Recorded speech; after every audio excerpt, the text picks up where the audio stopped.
Hello मेरे प्यारे शेर और सैनियों, कैसे हैं? आशा करते हैं आप सभी अच्छे होंगे, मस्त होंगे, तंदुरुस्त होंगे और अच्छे से स्टडी कर रहे होंगे। तो चलिए आज हम कराने वाले हैं इस वीडियो में आपका राजनीतिक विज्ञान, जिसको राजनीतिक शास्त्र भी बोलते हैं।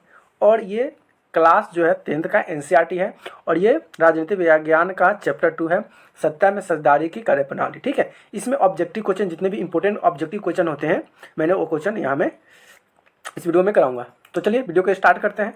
अब यहाँ से हम समझ लेते हैं कि इस चैप्टर में कितने चैप्टर होते हैं राजनीति विज्ञान में और कौन कौन सा चैप्टर पढ़ना रहता है। तो जैसे कि यहाँ से आपको एक यहाँ मेनू आपको दिखाई दे रहा है, जो कि ये राजनीतिक विज्ञान का है, जो कि पहला चैप्टर का नाम है लोकतंत्र में सत्ता की सत्ताधारी, दूसरा सत्ता में सत्ताधारी की कार्यप्रणाली, जो अभी मैं चैप्टर 2 कराऊंगा। चैप्टर 1 हो चुका है, चैप्टर 2 मैं अभी कराऊंगा और बच जाएगा चैप्टर 3, 4 और 5।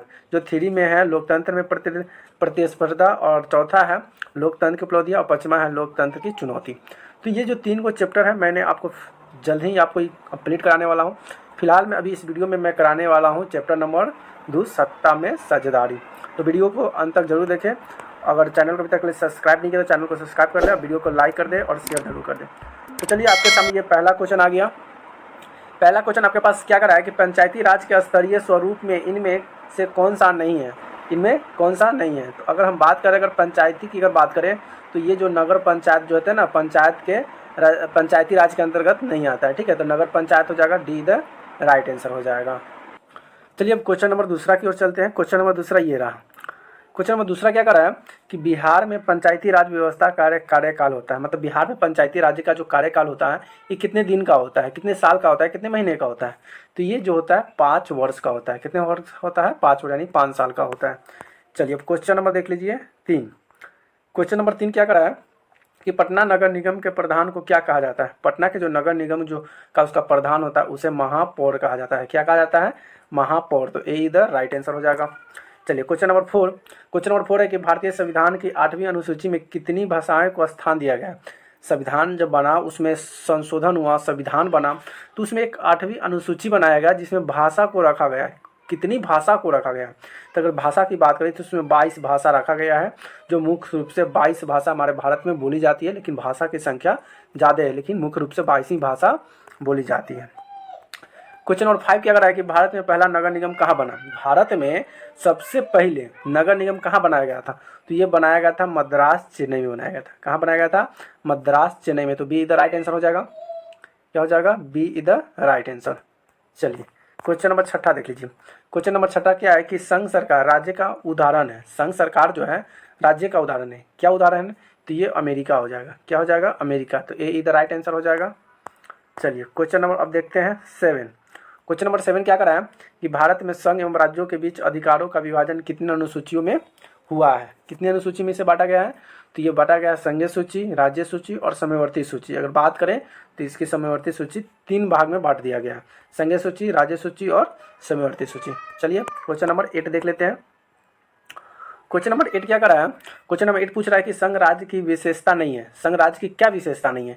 तो संघ राज्य की बात करें तो इकहरी शासन व्यवस्था विशेषता नहीं है। ना तो उच्च सर्वाधिकार की विशेषता है, लिखित संविधान की विशेषता है, शक्ति के विभाजन की विशेषता है, लेकिन इकहरी शासन के विभाजन है। इकहरी मतलब क्या? एक ही ओर की व्यवस्था, ऐसा नहीं है। किसी के प्रति जो व्यवस्था हो दोनों के प्रति होना चाहिए, एक के प्रति नहीं होना चाहिए। तो ये सी नहीं हो जाएगा answer.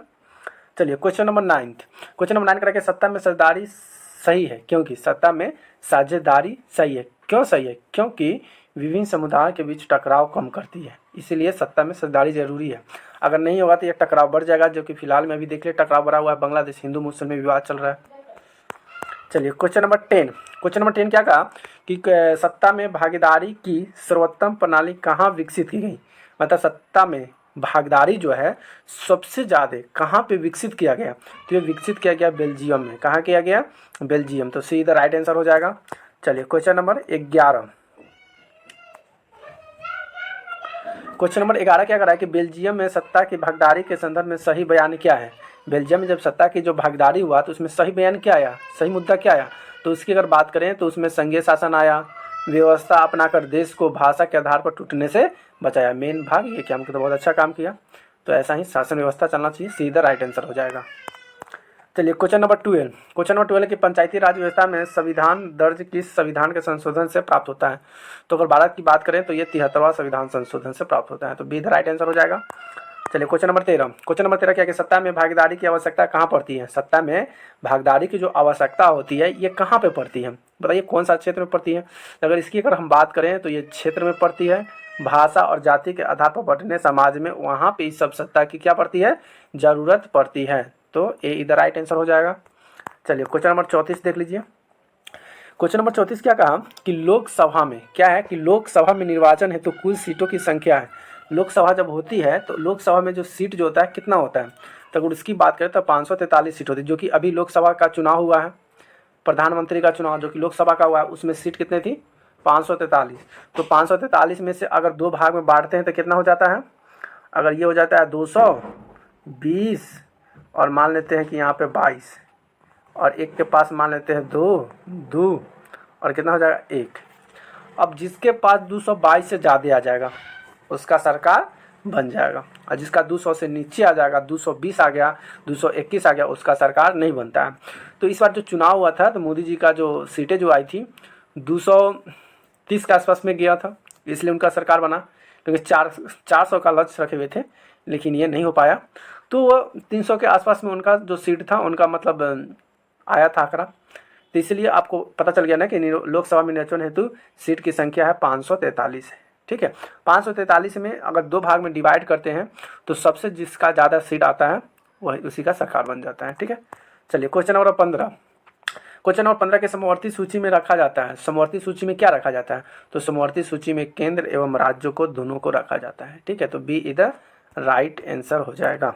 Question number 16।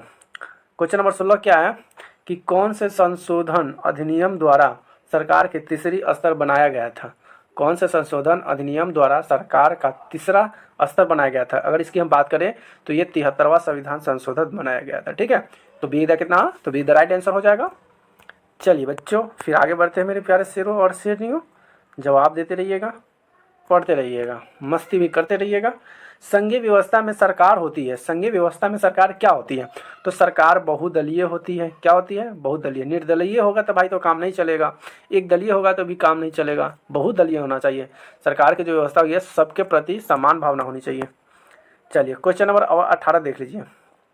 Question number 18 की हम बात करें तो क्वेश्चन 18 में क्या पूछा कि निम्न में से कौन सा पंचायती राज व्यवस्था का दूसरा स्तर है? कौन सा जो है पंचायती व्यवस्था का दूसरा स्तर माना जाता है? तो ये दूसरा स्तर जिला परिषद को माना जाता है। ठीक है, तो सी द राइट आंसर हो जाएगा। चलिए क्वेश्चन नंबर 19 देख लीजिए। क्वेश्चन नंबर 19 क्या कराते हैं कि पंचायती राज व्यवस्था सर्वप्रथम किस राज्य में लागू किया गया था? पंचायती राज व्यवस्था जो है सबसे पहले कौन राज्य में लागू किया गया था? तो सबसे पहले लागू किया गया था राजस्थान में। तो ए इधर राइट आंसर हो जाएगा। चलिए क्वेश्चन नंबर 20, इसके बाद लास्ट क्वेश्चन होगा।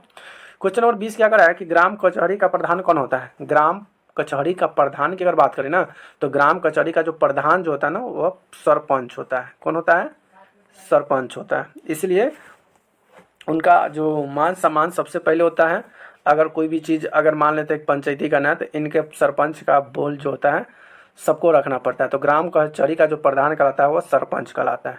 ठीक, और लास्ट 21वां क्वेश्चन है। लास्ट क्वेश्चन क्या कर रहा है कि भारत में किस प्रकार का शासन प्रणाली है? भारत में किस प्रकार का शासन प्रणाली? तो ये अगर बात करें तो ये संघीय और संसदीय प्रणाली है। ठीक है, तो बी द राइट आंसर हो जाएगा। तो चलिए ये था छोटा सा एक वीडियो जो आपको मैंने कराया, और इसमें जितने भी हम क्वेश्चन लिए थे ना सभी इंपॉर्टेंट क्वेश्चन थे, VVI क्वेश्चन जो कि आपको एग्जाम में पूछे जाते हैं, यहाँ से क्वेश्चन आते भी हैं। तो चलिए आज के लिए इतना ही, फिर अगर मिलते हैं नए वीडियो में, तब तक के लिए धन्यवाद। अगर चैनल को भी सब्सक्राइब नहीं किया तो चैनल को सब्सक्राइब कर लीजिए, वीडियो को लाइक कमेंट शेयर जरूर कर दिए। चलिए फिर मिलते हैं अगले वीडियो में, तब तक के लिए थैंक यू, धन्यवाद सो मच, लव यू।